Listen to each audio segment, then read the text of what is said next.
क्या एक असील मुर्ग पानी में तैर सकता है? दिखाते हैं आज की वीडियो में। बिस्मिल्लाहिर्रहमानिर्रहीम, अस्सलाम वालेकुम। आप देख रहे हैं आपका अपना चैनल रूफी पेट्स और मैं हूं आपका होस्ट। डियर फ्रेंड्स, आप में से अक्सर फ्रेंड्स ने घर में असील मुर्गे ज़रूर रखे हुए होंगे। अगर नहीं रखे हुए तो कम से कम उनके बारे में थोड़ा बहुत जानते तो होंगे।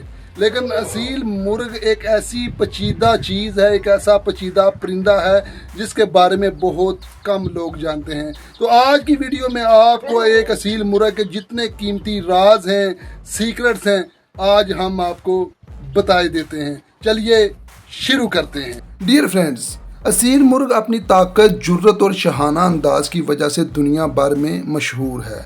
आज हम असील मुर्ग के बारे में कुछ ऐसे राज आपको बताएंगे जो शायद बहुत कम लोग जानते हैं। तो सबसे पहला राज है, ये कदीम तरीन नस्ल है। असील दुनिया की कदीम तरीन मुर्गियों की नस्लों में से एक है जिसकी तारीख हज़ारों साल पुरानी है। इससे बर्रे सगीर पाको हिंद में एक जंगली फनकार यानी वैरियर बर्ड की हैसियत हासिल रही है। इसके बाद बहुत ही अहम है कुदरती जबिल्लत। असील में लड़ने की सलाहियत सिखाई नहीं जाती। ये याद रख लें कि असील को लड़ना सिखाया नहीं जाता, बल्कि ये उनके खून में शामिल होता है। एक असील चूज़ा भी बहुत छोटी उम्र से ही अपने हरीफ को, अपने दुश्मन को, अपने साथ चलने वाले को ललकारने की कुदरती सलाहियत रखता है। इसके बाद है इंसानी ताल्लुक का गहरा बंधन।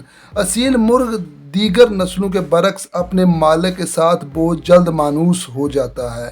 ये अपने मालिक की आवाज़ और पहचान को बखूबी याद रखता है और उसके इशारों को पहचानता है और इशारों पर चलता भी है और उसे एक वफादार साथी समझा जाता है। इसके बाद है अजलाती ढांचा यानी मस्कुलर बॉडी।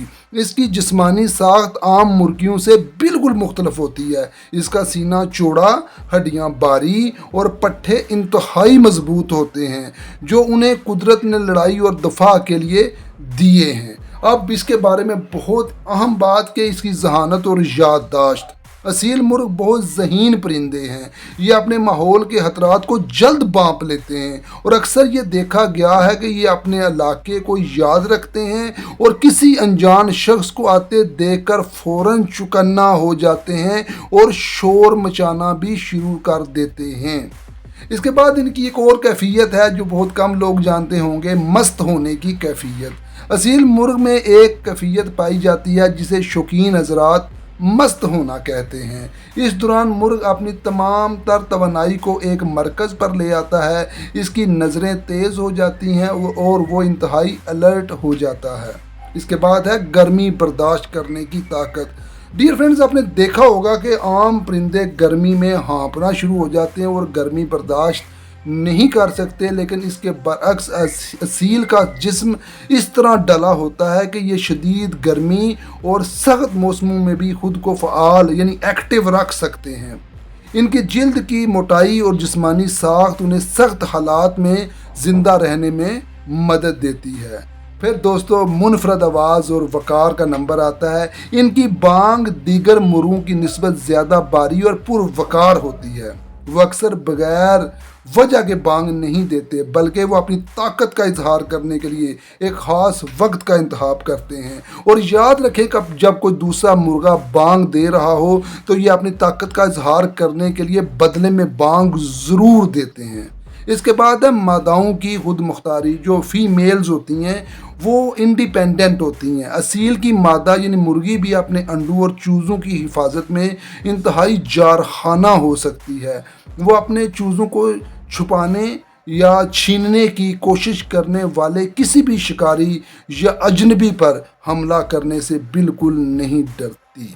और आखिर में दोस्तों, बहुत इम्पॉर्टेंट, इसका रोब और दबदबा बहुत ज़्यादा होता है। असील मुर्ग की शख्सियत में एक ख़ास किस्म का रोब होता है। जब एक असील मुर्ग अपने परों को फैलाता है और ज़मीन पर अपने पंजों से कुरेदता है तो ये दरअसल अपने इलाके में अपनी बालादस्ती साबित करने का एक तरीका हुआ करता है। No in the end dear friends, असील मुर्ग के बारे में एक गलत फहमी का अजाला कि असील मुर्ग के बारे में ये एक गलत फहमी है कि वो पानी में तैर सकते हैं। असील मुर्ग पानी में तैरने की सलाहियत نہیں رکھتے۔ اس کی چند وجوہات ہیں۔ سب سے پہلی وجہ ہے کہ جسمانی ساخت۔ اصیل مرغ کا جسم کافی وزنی اور پٹھوں سے بھرپور ہوتا ہے، جو اسے پانی پر تیرنے میں مدد دینے کی بجائے اسے پانی میں نیچے لے جانے کا سبب بن سکتا ہے۔ اس کے بعد ہے پروں کی نوعیت۔ ان کے پر بطخوں یا ہنسوں کی طرح واٹر پروف نہیں ہوتی، جس کی وجہ سے وہ پانی میں جانے پر ان پر بھاری ہو جاتے ہیں، بھیگ جاتے ہیں اور ڈوبنے کا خطرہ ہوتا ہے۔ پھر ہے قدرتی جبلت۔ اصیل ایک زمینی پرندہ ہے جو خشکی پر رہنے اور لڑنے کے لیے پیدا ہوا ہے، اس لیے اس میں پانی میں جانے یا تیرنے کی کوئی فطرتی خواہش یا صلاحیت نہیں ہوتی۔ اس لیے اگر اصیل غلطی سے گہرے پانی میں گر جائے تو وہ بہت جلد تھک کر ڈوب سکتا ہے، اس لیے انہیں ہمیشہ پانی کے گہرے ذخائر سے دور رکھنا چاہیے۔ ڈیئر فرینڈ، یہ تھی آج کی ویڈیو پسند آئے تو لائک اور شیئر ضرور کیجئے گا۔ اب مجھے اجازت دیں، اللہ حافظ۔